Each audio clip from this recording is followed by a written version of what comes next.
With the union government set to introduce a fresh set of delimitation bills in a special parliament session, the long frozen exercise of redrawing India's electoral map is back at the center of political debate.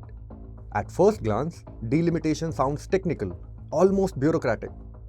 But what is now being proposed could reshape how political power is distributed across India. The proposed changes, linked to implementing 33% women's reservation and expanding the Lok Sabha, have triggered sharp reactions across parties, especially over how seats will be redistributed among states. Put simply, delimitation is the process of redrawing electoral constituencies based on population. The idea is that each MP should represent roughly the same number of people.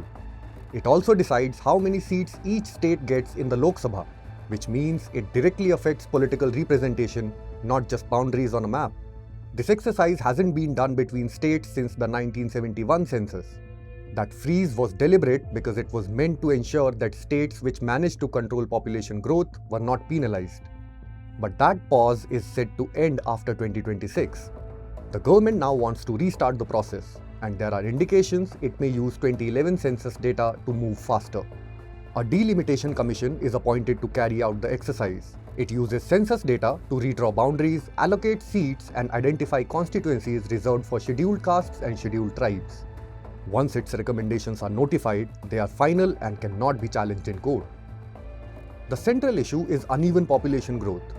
Northern states have grown more populous over the decades, while most southern states have stabilized their population. If seats are redistributed strictly on population, northern states stand to gain more representation, while the south could see its relative share shrink. And that's where the pushback is coming from.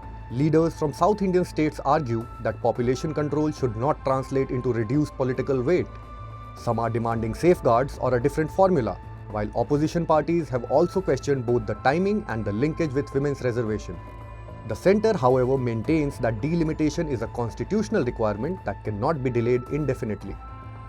If implemented, this could mean a larger Lok Sabha, a shift in political influence towards more populous states, and a complete redraw of electoral constituencies across the country.